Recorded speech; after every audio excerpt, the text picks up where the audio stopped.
Es muy grato estar de nuevo con ustedes en Entérate de Caracol Internacional con el hombre clave. El hombre clave. Ténganlo en la cabeza porque además es el título de su libro que salió hace muy pocas semanas, antes del plebiscito, por supuesto, y que su nombre seguramente últimamente ya dice bastante más porque le han hecho cualquier cantidad de trabajos, perfiles, entrevistas, y porque cuando uno le mete el diente a su libro, el hombre clave, Henry Acosta Patiño, entiende la trascendencia y la importancia, el papel que jugó para que estos diálogos, primero con Uribe, después con Santos, se pudieran haber llevado hasta el punto en que se llevaron. Pues nadie contaba, muy poca gente realmente, que el plebiscito iba a tener un resultado adverso, no a la paz, sino al acuerdo tal cual se tramitó y se convino y se firmó en Cartagena en presencia del secretario general de Naciones Unidas y de toda la comunidad internacional. Henry Acosta Patiño, nacido en el departamento del Quindío, pero realmente en su vida transcurrió mucho en el departamento del Valle, primero en Cali. Ha sido de todo porque él es economista de la Universidad del Valle. Es un hombre campechano, cualquiera lo confundiría, pero ha sido académico. Fue secretario económico del Valle. Al mismo tiempo fue gestor de paz, ha trabajado con Naciones Unidas. Henry, bienvenido. Muchas gracias, doctor Darío. Darío, me siento mucho Darío, más cómodo. gracias. Muchas gracias, Henry. Hombre, ¿qué pasó el 2 de octubre? O sea, nadie en Colombia hubiera apostado a que ganaba el no, y ganó. Un desconocimiento del país, poco compromiso de la clase política. ¿Cuál es su lectura de ese día? Ganó el abstencionismo, es mi opinión. Ganó la excesiva confianza, ganó la sindéresis política y humana que todos teníamos de que no era posible que el pueblo dijera que no quería la paz. Obviamente no se le preguntó si quería la paz, pero en eso terminamos, en que terminamos diciendo no a la paz. Bueno, se está remendando el asunto. ¿Se está remendando? Lo veo muy seguro. Sí, yo estoy muy positivo, se está remendando. Al principio estuvo muy desolado, casi que iba a tirar la toalla. Sí. Yo le leí un Twitter por ahí. Sí. ¿Qué le hace pensar que esto puede llegar a tener un feliz término? Pues porque la solución es así. El presidente Santos debe volver a sentarse con las FARC, revisar el acuerdo sobre ajustarlo en algunos puntos. Con base en las observaciones del uribismo y de muchos sectores del no. Él los oye a todos, uribismo, procurador, iglesias cristianas, todo eso. Y resuelve qué toma de allí y se sienta con las FARC y les propone, vea hombre, cambiemos esto y esto. Las FARC están listas a ajustar a ajustarlo, no a cambiarlo ni a renegociarlo. No, a ajustarlo en asuntos que sean positivos para el país y que no van a ser negativos para ellos. ¿Sí? Están listos. Y sencillamente hacen esos ajustes y queda listo, según la Corte Constitucional, queda listo el paso para que quede refrendado política y jurídicamente. Queda listo. Pero, ¿qué pasa, Henry, si el día de mañana, hoy por ejemplo es la segunda reunión, o fue la segunda reunión entre los negociadores de lado y lado, si el uribismo y otros sectores del no se empecinan, pensando en las elecciones presidenciales del 2018, en meterle 2 o 3 palos a la rueda que hagan imposible que el presidente le proponga siquiera eso a las FARC? ¿En qué estoy pensando? En la participación en política, ese tránsito, es que hasta es negociable. Pero lo de la justicia transicional, Uribe ha mantenido una posición de hierro. ¿Qué pasa si finalmente Santos dijo, yo ahí no le puedo dar gusto? Podemos ajustar esto, aclarar esto, precisar aquello. Pero es que es requisito sine qua non, es la almendra del acuerdo. ¿Qué pasa? Y también lo de participación política. Recuerde que las FARC dejan las armas para hacer política, ¿sí? Bueno, la respuesta mía es esta. El presidente Santos pues es un político muy hábil. Si llega el momento en que eso se pone, que no hay, que hay un obstáculo, el palo en la rueda del uribismo, pues el presidente Santos tiene que decidir si uribismo o patria. Y afortunadamente para la solución, el presidente Santos ya es premio Nobel. Entonces ya no está negociando las FARC con el presidente, sino con el presidente y el premio Nobel de la Paz. Yo digo que ahí tiene que resolver y decir, señores uribismo o iglesias cristianas, les tomamos esto y esto y punto. ¿Quedaron contentos? Bueno, y si no, primero la patria. Él tiene la facultad constitucional. Él tiene la facultad. Incluso la de no haber conversado con nadie, de no haber llamado a los de no haber escuchado a nadie. Él podría haber hecho, vengan señores para ver cómo resolvemos esto. Pero muy de una manera intentando legitimar políticamente el acuerdo, pues exceso de liberalidad, de democracia. Pues yo no diría exceso, sino que es... él ha sido muy demócrata. Sí, toda la vida. hay que reconocer que él está buscando que se llegue a un puerto final, ojalá lo más unido posible. Nunca va a ser, porque Voltaire decía, el unanimismo es de estúpidos. Eso nunca va a ser, hasta en las familias, los hermanos pelean con la hermana, con el primo, con la tía, eso es normal. Entonces, pretender que aquí lleguemos así el 100% unido no va a ser posible. Hombre, las FARC estarían dispuestas, por lo menos, a estudiar la petición pública que ha hecho el expresidente Uribe y que han hecho otros sectores, de modificar el tema relativo a la participación en política y a la justicia transicional. No, a la justicia no. Si la justicia transicional ha sido lo más elogiado por Naciones Unidas, por todos. Es decir, uno habla con Jean Arnaud, yo hablo mucho con él, y dice, esto es lo más avanzado que se haya podido hacer. ¿Cómo va a ser posible que todo mundo esté unificado al respecto a eso y el único que tenga razón es el uribismo? Eso no puede ser posible. Ahora, el uribismo sacó poco más de 50.000 votos de diferencia. Hubo muchos factores, falta de compromiso político de muchos líderes regionales, el huracán Matthew, que asoló la costa Caribe, el convencimiento de algunos sectores que decían, no, él sí gana sobrado, ¿yo para qué voy a votar? En fin, pero de pronto no pesó también, Henry, en que en ese porcentaje que salió a votar por el no, hay una carga en contra de las FARC de gente y sectores que no perdonan 52 años de delitos, de masacres, de despojos, el horror. Y la gente dice, no voto para que ellos realmente salgan impunemente de todo este tema. No, y votó no por ser uribistas, un porcentaje seguramente sí, sino por el odio del pueblo colombiano en las FARC. Sí, claro, muchos contra las FARC, muchos contra Santos. Sí. Sí. Pero yo quiero recordar en este programa una cosa que se mantiene. Es que pareciera que este conflicto fue de yo con yo, es decir, las FARC con ellos mismos. Resulta que las víctimas de este conflicto son de falsos positivos de militares, de empresarios que hicieron lo que hicieron, de políticos, de mucha gente. De hacendados, ganaderos. Y todo esto. Entonces ahora resulta que yo no estoy defendiendo, que yo soy el facilitador entre las dos partes. Pero desgraciadamente este país en 52 años hubo de todo. Pues recordemos, Marquetalia, eso era de los Mosquera. Del Cauca. Imagina, al lado del Tolima y era de los Mosquera. Y entonces los Mosquera dicen, sáquenme 48 agricultores que ven ahí, el plan Lazo, y ahí se inician las FARC, por sacar unas personas que estaban tranquilamente cultivando. Imagina, ese es un problema. ¿Cómo se originó entonces las FARC? Por un problema de unos políticos terratenientes. Claro, de ahí se desencadenan realmente el odio, la venganza que ha sido tan de nuestro espíritu. Y eso es lo que se quiere cortar. Es que a veces la gente no ha pensado en lo que puede significar para Colombia un proceso ya en paz, de un país distinto. Si usted conversara con Jaime Guaracas, que está en Cuba, yo conversé 8 horas con él. Era una memoria prodigiosa. Físicamente... ¿Por qué la suya?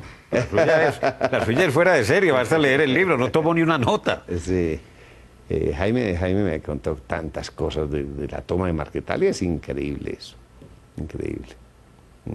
Bueno, ya regresamos en unos segunditos aquí en Entérate de Caracol Internacional, el hombre clave, Henry Acosta Patiño, el hombre que logró hacerse con la confianza no solamente de la guerrilla de las FARC, de Pablo Catatumbo primero y después con el resto de sus compañeros, sino también con el presidente Uribe, porque él trató de que allí se empezara a conversar y después lo heredó Santos.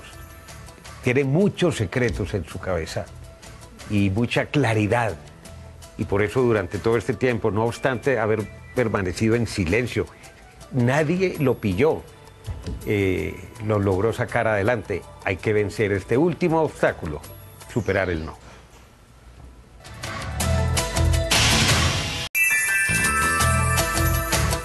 Henry Acosta es el hombre que logró ser facilitador para que se iniciaran los diálogos. Hombre, antes de profundizar un poquitico en cómo logró llegar a ser facilitador y el punto tan alto que alcanzó, nunca habíamos llegado a un proceso con acuerdos tan trascendentes y que se han concretado en una solución para una paz estable y duradera. Desde el punto de vista político de la voluntad de las FARC y desde el punto de vista jurídico, de acuerdo con la sentencia de la Corte Constitucional, si el presidente acepta modificar y ajustar y aclarar y una serie de precisiones, él podría renegociar legítimamente ese nuevo acuerdo, entre comillas. Sí, claro. Lo que dice la Corte Constitucional es que el mismo acuerdo no puede ser, pero si se sienta con las FARC y renegocia y le hace un ajuste, le hace unos ajustes al acuerdo, las FARC están listas para hacer eso. Y queda listo. Ahora, si se quiere blindar, asegurarse, entonces se lleva lo que han propuesto, acuerdo especial, según el protocolo 3 de Roma. Si se quiere asegurar todo eso, pero con eso sería suficiente. Pero, además, con la sola firma del presidente Santos hubiera sido suficiente. Aún con la oposición de los partidarios del no y con todo el ruido y las denuncias internacionales que pueden hacer, o incluso hacer yo no sé qué locuras. Pero es que si durante 6 años el presidente Santos tuvo una oposición en cosas menores, ¿cómo va a esperar uno que no haya oposición de esa oposición en lo más importante que se ha hecho en este país desde 1819? Es el conflicto interno armado más largo de toda la historia del mundo occidental. Y él lo logró. Lo logró porque lo logró. Ahí quienes han hablado de la posibilidad de otro plebiscito con ese acuerdo retocado. Sí, eso sería útil y conveniente, no necesario. Sería un riesgo,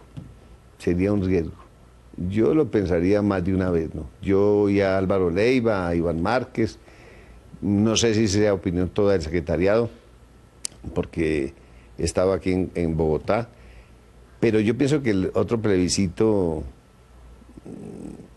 pues puede ser, pero sería el próximo año, ya no hay tiempo de implementarlo antes de que termine este año. Sí, eso sería como alargar esto, y si esto, Darío, este arreglo, este ajuste que hay que hacerle al acuerdo para poder cumplir con la decisión de la Corte Constitucional, no se hace por lo menos antes del 15 de noviembre.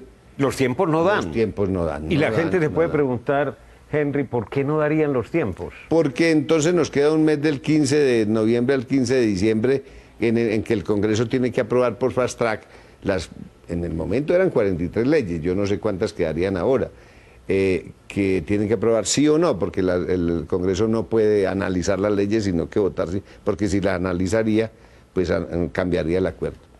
Quedaría ese poco tiempo. Si dejamos para el año entrante, se puede alargar al segundo semestre, que de pronto es lo que está buscando Uribe. Y una vez me dijo Timolón Jiménez, hace 5 o 6 meses, me dijo: Henry, si esta cosa no la terminamos ahora en el 2016, se nos va al año próximo y quedamos muertos políticamente en los 4 años siguientes. Porque entonces las FARC, por eso las FARC apuraron tanto junto con el presidente para que esto se firmara el 24 de agosto, que fue realmente cuando se firmó. El 26 fue la fiesta, el bombo, pero eso estaba ya firmado el 24. Bueno, y lo que está firmado, firmado quedó. Es que el mundo se pregunta, pero estos colombianos, ¿quién los entiende? Hacen una parafernalia, un show tremendo, que había que hacerlo, por supuesto, porque era el acontecimiento histórico más importante desde 1819. y ahora resulta que lo someten a referendo y además resulta que dicen no. ¿Quién la ve? O sea, ¿quién nos puede entender en el exterior? Sí, claro, en el exterior. No lo entendemos nosotros. Sí, no. Yo estuve ahora a finales de agosto en España 3 días en una jornada maratónica de pedagógica, y la gente allá eran más colombianos que los colombianos, más colombianos en el sentido de más positivos que los colombianos. Y ahora me escriben: Henry, no entendemos. ¿Por qué ustedes no quieren la paz? ¿Por qué no entendemos eso? ¿Qué está pasando en este momento con los guerrilleros rasos, esos que ya iban a empezar su desmovilización hacia las zonas de concentración? Imagina lo que están pensando los Qué tipos. buena la pregunta. ¿Sabe qué me decía Timolón Jiménez también? Una conversación larga que tuve con él. Converso mucho cuando va a La Habana, y me decía: Henry, lo más complicado que estamos teniendo, que vamos a tener nosotros, él lo llama la desmovilización mental. Me decía: Henry, ya las tropas guerrilleras se están desmovilizando mentalmente. Y imagínese usted, Darío, que en el Yarí muchas madres llegaron a buscar a sus hijos. Y en la plata donde presentaban los artistas, leían papelitos: la señora tal vino, uno de sus hijos se vino hace 18 años, 15 años, y viene a ver si lo encuentra, y de pronto estaba ahí. Resulta que ahora lo encontró, pero ahora esa mamá dice: ah, otra vez. Otra vez. Y ese guerrillero dice: ah, yo quería, pero. Pero yo diría, en este programa quiero decir, yo quiero transmitir no confianza de romántico. No pensar con el corazón, con el deseo, sino con el cerebro y con el corazón. Esto se va a solucionar, y muy pronto. Usted diría que se tiene que solucionar hasta el 15 de noviembre, pero estamos contra la pared. No, presidente No. Santos, yo le aseguro que les dirá: tienen tantas jornadas para que me digan qué es, y va a llegar un momento en que dicen: bueno, yo ya había puesto esto en plazo y ya. Porque es que llegaron y se encontraron, y resulta que es que no tenían todavía nada propuesto, nada escrito. Pero eso no va a generar entre la guerrillada, como se dice ahora, entre los guerrilleros de la base, miedo de que, bueno, ahora se nos atravesaron y tampoco nos van a cumplir. ¿Quién nos va a garantizar que, si de todas maneras el acuerdo modificado se logra imponer, no nos van a meter una trampa adicional? No, las tropas guerrilleras están ya, primero, lamentablemente ya retiraron de las zonas de dejación donde ya estaban listas para dejar las armas, ya se retiraron del Yarí, ya están, Timoleón dio orden de regresar, y pónganse pilas, pues, por decir así. Pero también las fuerzas militares también. A mí me informan de que están ya también en las montañas, porque ellos también están en pie de a ver qué pasa. Pues ojalá todos se queden con el fusil en la mano y no puesto en el hombro, y no. Eso, ojalá no, eso va a ser así. Eso va a ser así. Ya regresamos en el último segmento de Entérate de Caracol Internacional con El hombre clave, un libro de su autoría, en unos segundos aquí en Caracol Internacional.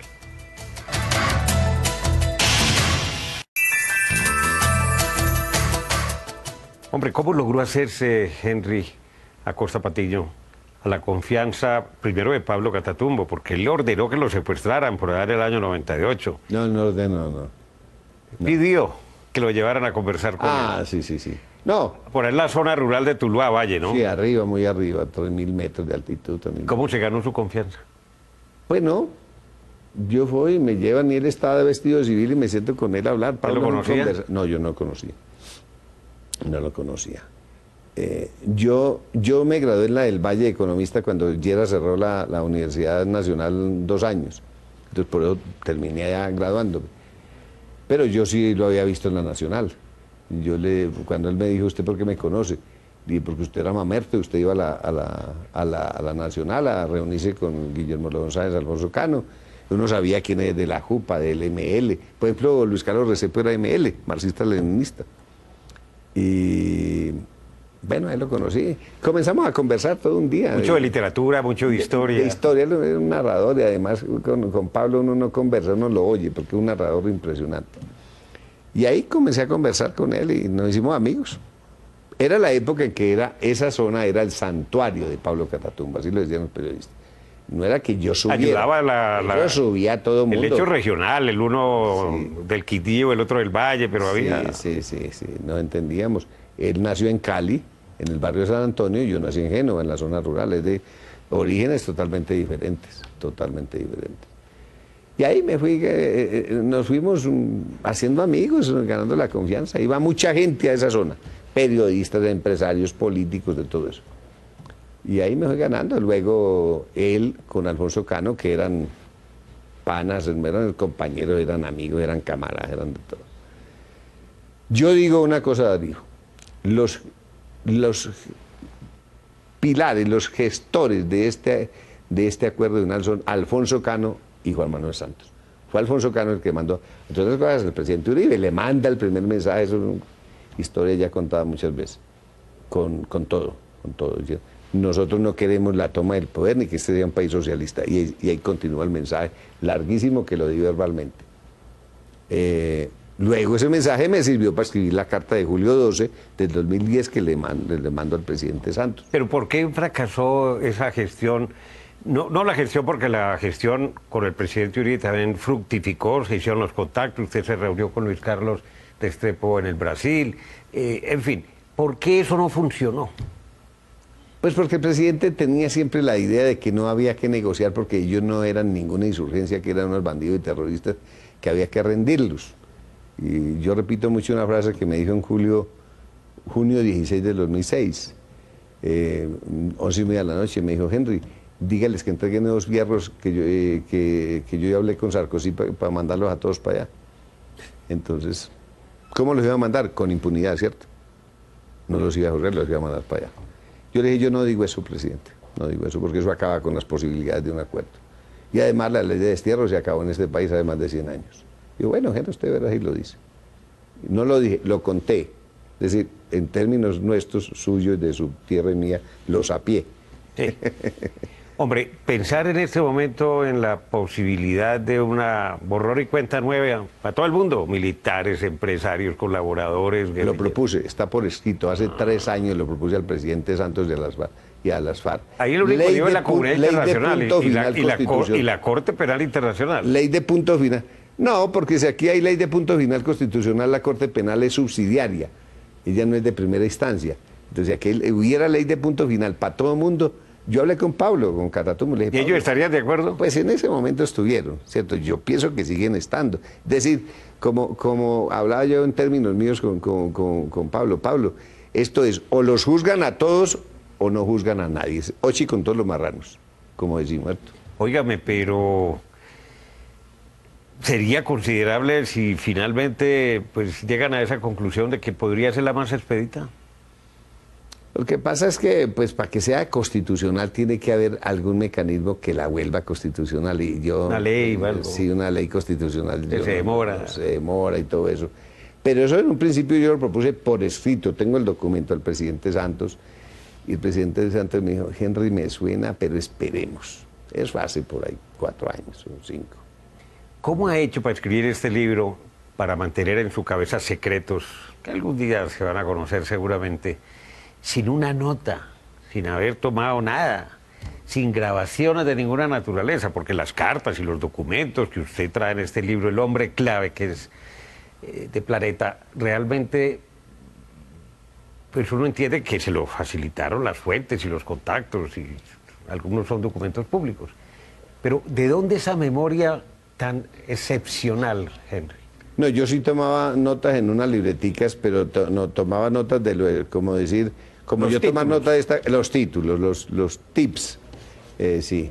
Y luego yo amplío y todo. Yo me acuerdo, Iván Márquez, siempre que yo contaba una cosa en La Habana, me decía, yo le decía, tal día, no sé qué, y él me decía: ¿a qué hora?